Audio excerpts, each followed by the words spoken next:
যে কোনো নর্মাল ছবি দিয়ে এরকম ভারী রঙের ফাইবার ইফেক্ট তৈরি করতে পারেন ফটোশপ ব্যবহার করে। নাইস। তো প্রথমেই আমরা লেয়ার প্যানেলে চলে আসবো আর এই লেয়ারটিকে মাউসে রাইট ক্লিক করে কনভার্ট টু স্মার্ট অবজেক্ট করে দেব। তারপর আমরা যাব মেনু বারে ফিল্টার অপশনে আর এখান থেকে প্রথমে আমরা যাব পিক্সেলেটে। পিক্সেলেটে মাউস পয়েন্ট রাখার পরে এই পাশে যে ড্রপডাউনটি দেখতে পাচ্ছি এখান থেকে মেজোটিনটে ক্লিক করে দেব আর এখান থেকে টাইপটাকে সিলেক্ট করে দেব গ্র্যানি ডটস। ওকে, এবার আমরা আবারও যাব মেনু বারে ফিল্টার অপশনে, তারপর ব্লার এবং এখান থেকে রিডায়াল ব্লার। রিডায়াল ব্লারে আসার পরে আমরা অ্যামাউন্টটাকে 100 করে দেব, এটাকে জুম করে দেব, এটাকে ড্রাফট করে দেব। হেড ওকে। আমরা আবারও মেনু বারে ফিল্টার অপশনে যাব, দেন ব্লার এবং রিডায়াল ব্লার সেকেন্ড টাইম, এটাকে জুম করা থাকবে আর এবার ড্রাফটের পরিবর্তে গোট করে দেব। হেড ওকে।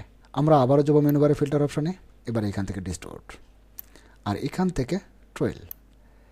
এটাতে আসার পরে দেখুন এখানে যে অ্যাঙ্গেলটা আছে এটাকে আপনি 200 করে দিতে পারেন। হেড ওকে, ব্যাস হয়ে গেল। এবার লেয়ার প্যানেলে চলে আসুন আর এই লেয়ারটাকে আমরা রেস্ট টু রেস্ট করে দিচ্ছি। তারপর কন্ট্রোল জে দিয়ে একটা ডুপ্লিকেট করে নেব, তারপর কন্ট্রোল টি দিয়ে ফ্রি ট্রান্সফর্ম করে নেব আর এখানে মাউসে রাইট ক্লিক করে এটাকে আমরা ফ্লিপ হরিজেন্টাল করে দেব, এন্টার। তারপর আমরা লেয়ার প্যানেলে এসে এটার ব্ল্যান্ড মোডটাকে চেঞ্জ করে দেব, নর্মালের পরিবর্তে এটাকে মাল্টিপ্লাই করে দিলাম।